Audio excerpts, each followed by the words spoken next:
Welcome everybody to today's Tuesday afternoon, late afternoon, early evening session of question and answers. As you know, this week and for the last 3 weeks, 2 weeks, we've been giving programs on magnetism, discussing how to strengthen our magnetic aura, how to be affirmative. And at each of those webinars that I do, and probably also Nayaswami Dhyana does, we invite you to ask questions. And because we don't have time during that webinar period to answer all of these questions, maybe we can only do one or two, we've decided to have one session a week to just simply respond to the questions that you have sent in. And so you've sent us in quite a few.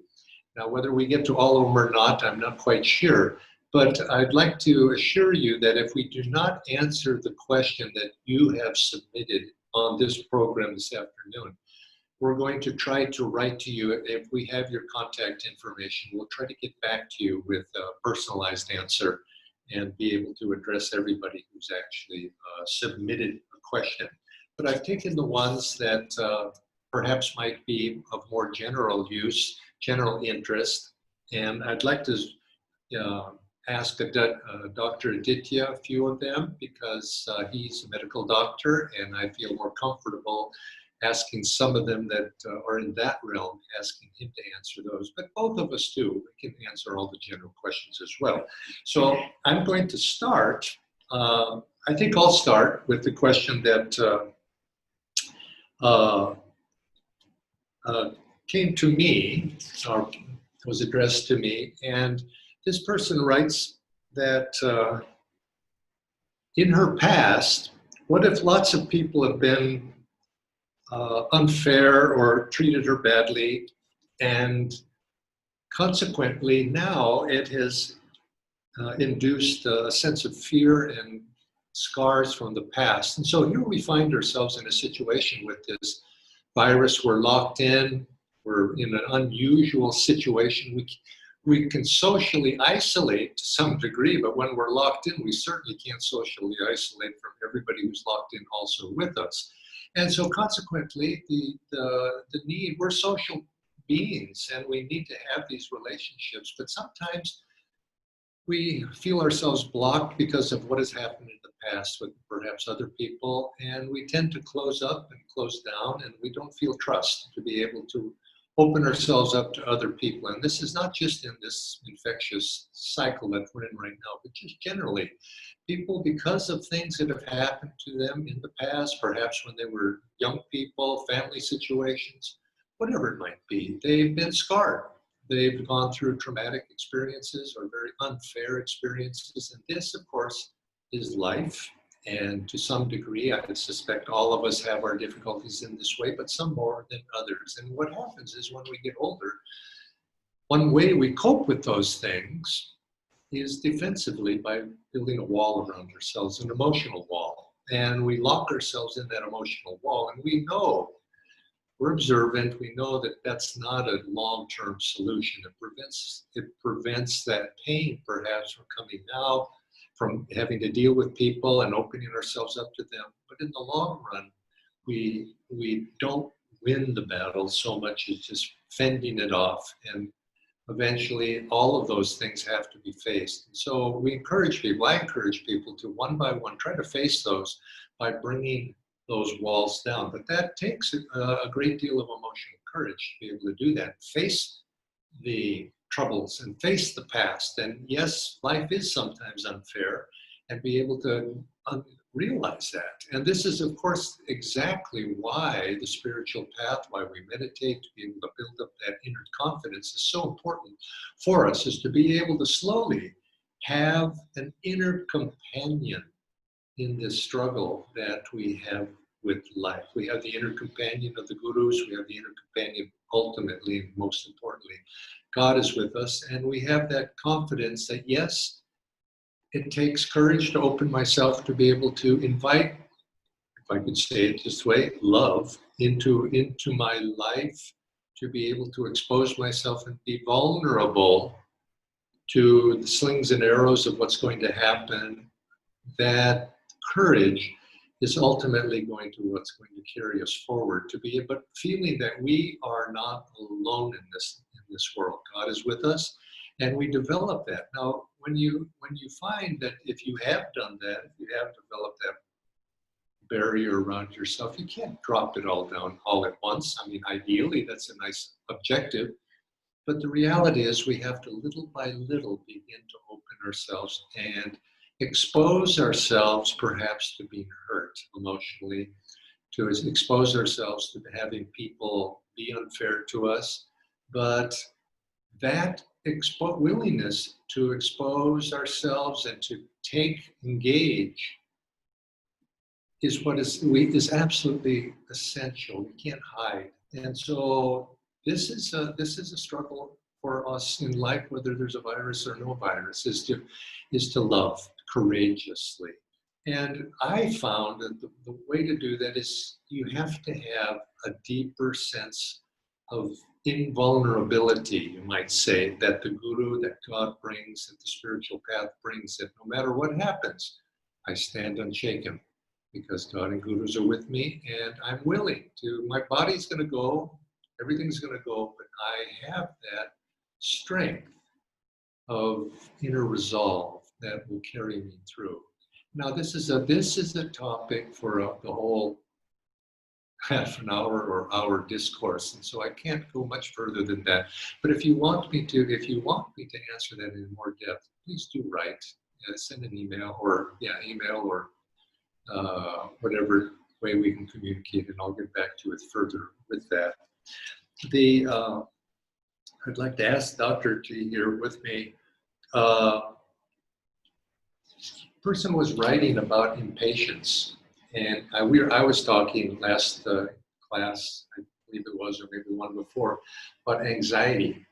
Stress, anxiety comes, and the writer asked, does all impatience lead to anxiety? Now, by using that word, does all impatience lead to anxiety? I'm assuming they're thinking that there's exceptions. But what's the relationship, do you think, between impatience and anxiety, and what can we do?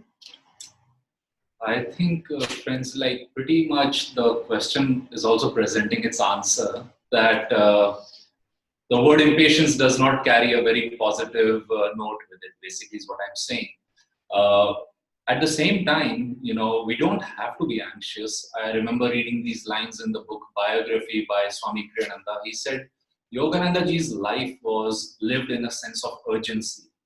But we all know easily, he was not restless or under tension. He knew he had something to do. There was a limited time. He had to work through people, but he had to be patient also.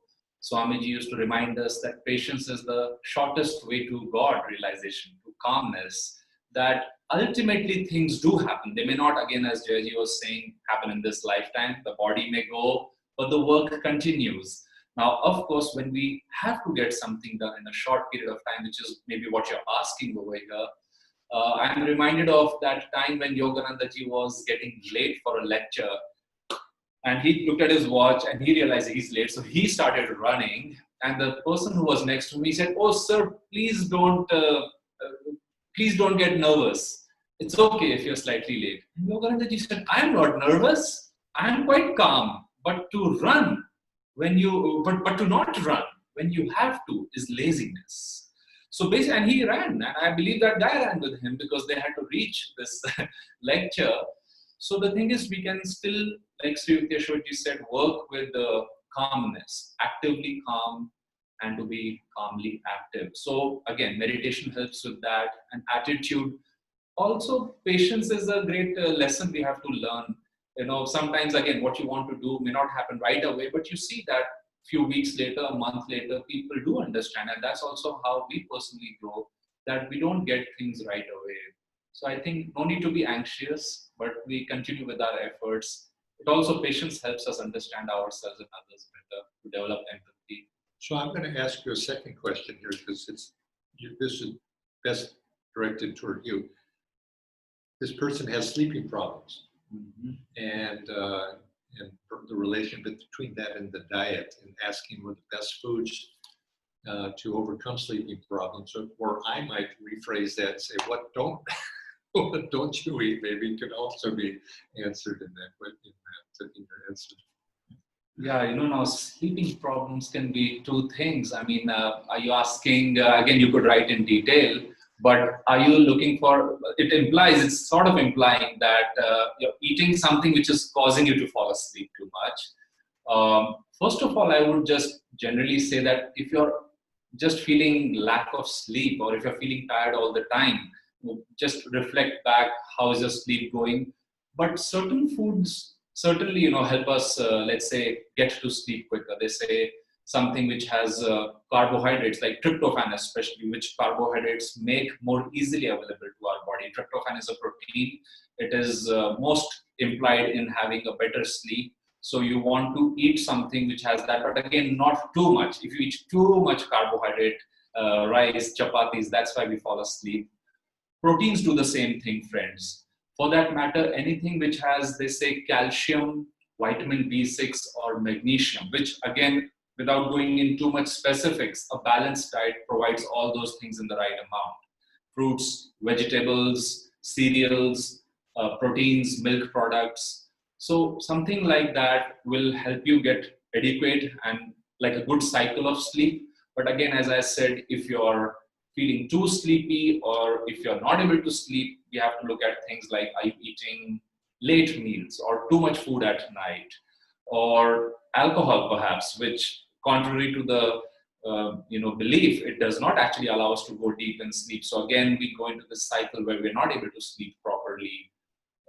Of course, tea and coffee, again, getting too much of it towards the night does not allow us to fall asleep. And then next day from the morning, you're feeling sleepy. So I would say, yeah, some of these food products help us feel better, sleep better. But it's if there's something else which I've not been able to answer, please write and we can go into specifics. The next question this is a difficult question, and it tugs at my heart, actually.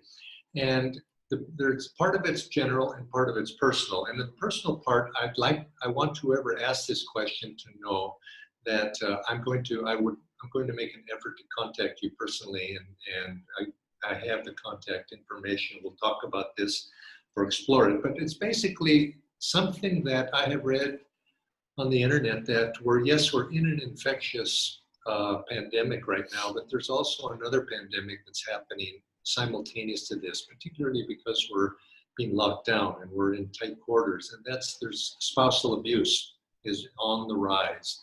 It's a terrible thing to have to deal with, and it's terrible, and it's difficult to be able to address. And so I'm thinking about this problem.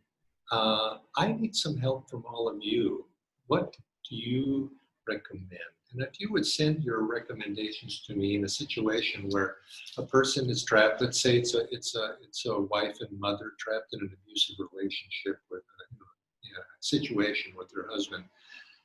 Not easy to answer, and I would like your advice. And I have my own thoughts about this, and I will contact the person that wrote that. But this is a larger problem that we need to address as a larger society as well. It's unfortunate. But this other part of that question was, is this simply my karma? Well, and must I just endure this karma? Well, you could, whether it's in this situation of abuse or whatever it is, you'd have to say, yes, philosophically, everything that comes to us is our karma. But it's the karma, remember, this virus is our karma. Every being locked up is our karma. It's how we respond to that karma and go forward to be able to overcome that karma, to be able to respond to that karma positively. So we need to find those ways, whatever comes to us in life, to be able to say, yes, this is the problem that God has given to me to face and to challenge me right now. It seems unfair, but in the larger spiritual sense, no, it's not unfair. That does not mean it is not difficult and painful and causing a cause of suffering. But yes, so we have to be active to be able to do whatever is necessary to find a solution to that. A solution for ourselves if we're the victim of that, but also a solution that solves the larger problem as well. Because anything that's taking place in a relationship like that, we have to try to heal the whole picture. And how do we do that? And so consequently, yes, it is our karma. And just as everything is our karma, it's what comes to us. And we have to deal with that. So, but in terms of the specifics of this, I want that person to know who wrote that I'm going to try to make contact, and then we'll discuss this. And for those generally, since this is a general problem that is being recognized, what do we do? What can we do practically? And I'd like your suggestions on that. I'm going to ask Aditya. How do you develop? This person seems to says they feel a sense that they're going to do something harmful. How do you develop willpower when you feel there's an inclination, a strong inclination to do something that is harmful to themselves, maybe, or it's harmful to others? Doesn't specify, but how do I restrain myself and gain that self-control to do the right thing, or perhaps to prevent myself from doing something that's going to ultimately cause suffering? Well, first of all, I'd like to say congratulations that you've come to the point where you're recognizing something is not working for you and is actually, let's say, universally harmful. Because once we see the problem, we only have to now put some energy to finding the solution. And some thoughts that come, friend, is right away, Yogananda ji used to say, apply more willpower, more willingness to go in a direction which could be a positive alternative to that. So if you're seeing a problem, well, what are the 1, 2, or 3 things that you could do to find a positive alternative, something which is more joyful? It's like somebody asked Mahatma Gandhi in a wintry Delhi morning why he was just in a loincloth. The person was really as if feeling his bitter cold. And Gandhi said, I would wear more if I were feeling cold. He said, in renunciation, I have found a joyful alternative. It doesn't bother me, I'm in a loincloth. Similarly, if you're in a situation, see what is the positive thing that you could do. Find some alternatives. Secondly, Yogananda ji used to say that if you can't develop willpower enough, or maybe we can say simultaneously, try to develop won't power, which is something Jaya ji was alluding to in a talk a couple of days ago, that you see yourself, let's say, on the thought level going in that direction, which is a harmful habit, and you say stop. And you take a few deep breaths and you come back to the state of equilibrium which you were enjoying. And again, if something pulls at you, you say stop. Or master would say that if somebody is offering you extra food you don't want to eat and it's very tempting, he said, just get up, start running, and turn back and say, I'm not coming back for that. It's a very humorous, but master was making the point, don't go for it. And finally, as I was reading about this comes under, you might say, habits, no? And this evening, Dr. Amar and I are going to talk about habits.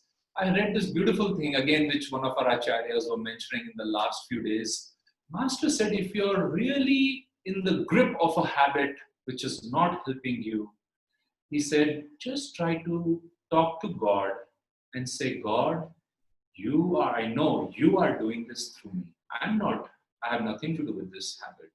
And he said, by establishing that communication, egoically, you will be spared of that pain or further involvement. That it's happening, but you have put the blame on God. And by doing that a few times, Master said, you will egoically come out, which is where most of the trouble lies. So try some of those things. And coming back to that first point I made, just maybe write 1, 2, 3 alternatives. So for example, if this is a food-related problem, think of some wholesome things you may enjoy eating. If it's alcoholism, think of some wholesome juices or something you may enjoy. If it's laziness or something else, just think of, oh, I could take those 2, 3 enjoyable, fun activities and then keep at it in that direction. Here's a person that writes, and I'm going to give a few thoughts and I'll ask Aditya to jump in too.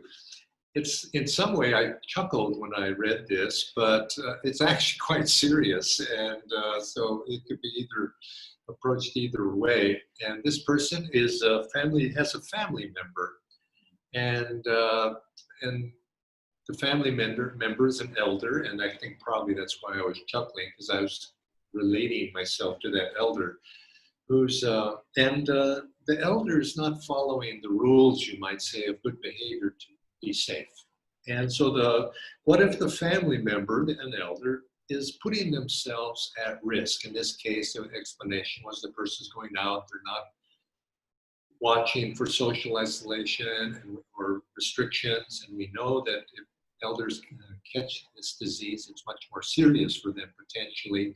And this person, the elder's rather careless, and I'm assuming the person writing this has spoken with this person many times to reform, but so far not with success. And so what's this person going to do? How's the person going to change that other person? And I remember when many years ago, I have a daughter, and at that time in my life, when raising children, somebody gave me some good advice about getting kids to spend, particularly kids get to be teenage years, trying to get kids to change their behavior a little bit. And I was told, say, when usually a parent will tell the child, don't do this, don't do that, you shouldn't do this, and you shouldn't do that, and kind of give the teenage daughter a lecture. And she said, well, why don't you try this approach? And I actually found that this actually was helpful, is to sit down, in this case with your son or daughter, young person, and say, your behavior, whatever it might be, it really makes me feel in a certain way. And then express your feelings. That really makes me feel worried for you. This makes me feel, I feel upset when this happens. In other words, explain your reality to the other person. And if that other person is you have a loving relationship, a good relationship, instead of lecturing that person, express to them, in other words, your feelings of what is their behavior, how is it is making you feel. And if you have that connection, so you can ask that person to change their behavior, not because it's for their own good. Because a person that's an elder probably thinks that they know what's good for them. They don't want a young person telling them what to do. But say it's not for their good, but for your good. Please do change your behavior for my sake, not necessarily for your sake. Because if you don't believe any of this, that's fine. But I do, and it's really disturbing me. And the reason it's disturbing me is because I have love for you and I care for you. And this is how I feel. And if you can engage in a conversation from that position, you've now got a conversation going and you're expressing your feelings. And feelings are very difficult to be argued with because that's how you feel. And if there's a respectful relationship there, it's more likely to get through to that person and giving them, young person giving that older person a lecture. I think you answered it very well. Okay. I'll listen to you. I relate to that elderly person, because I don't like somebody telling me what to do. But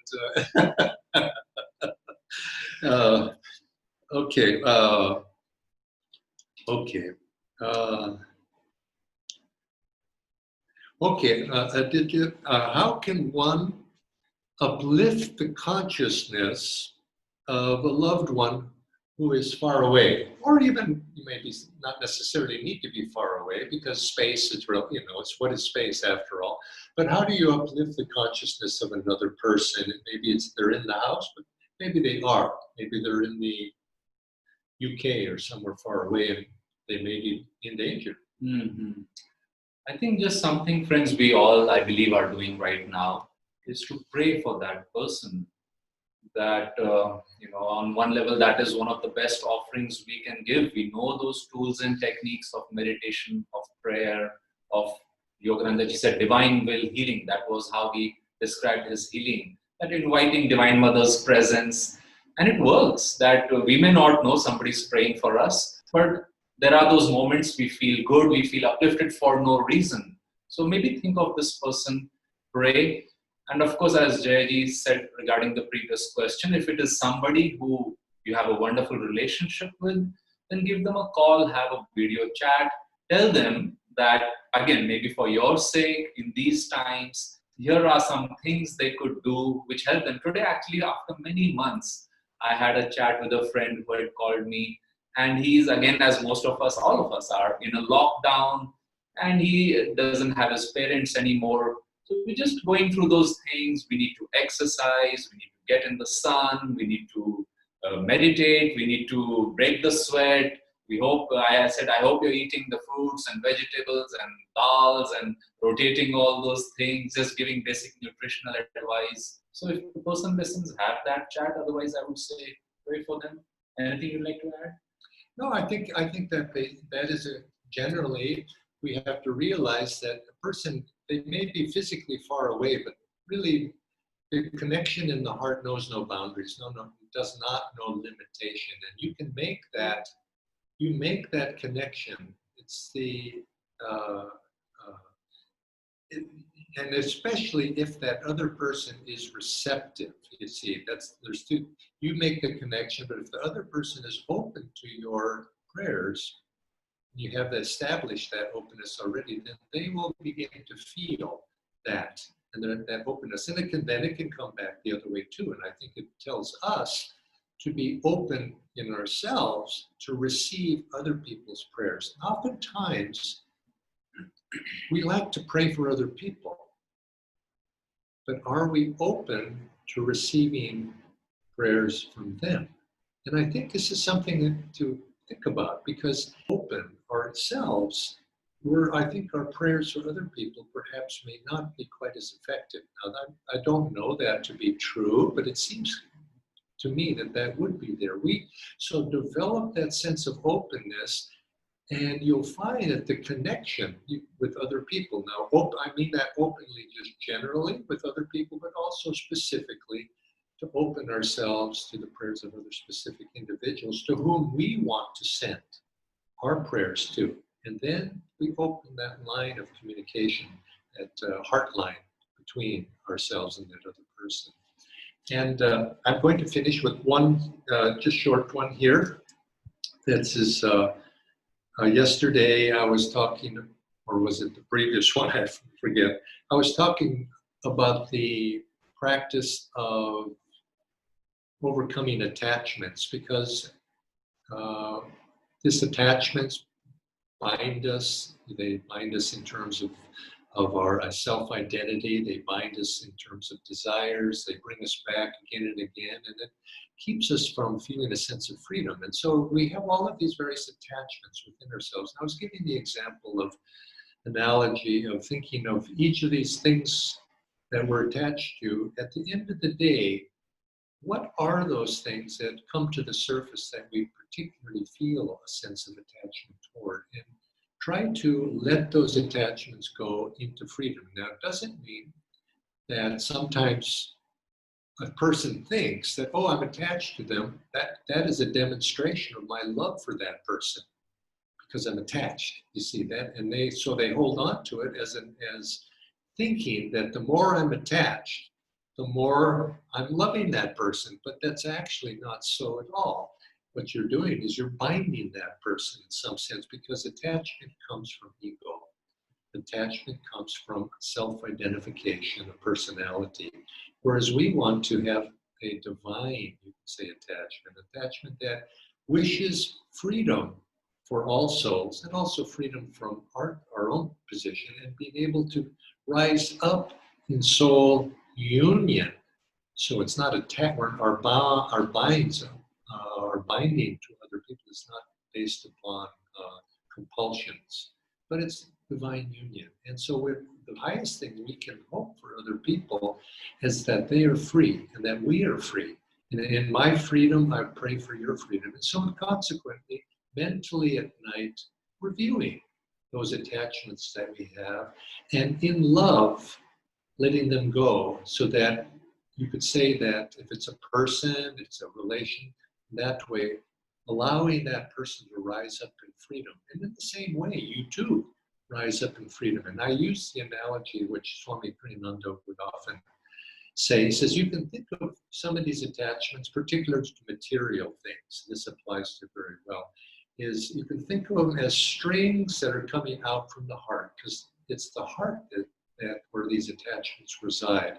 And all of these strings or cords that go out to the attachment to my home, the attachment to my career, the attachment to this or that, just feel as if you can think in terms of untying the knot that is binding you to them. Or Swamiji would say, just cut the cord and let them go.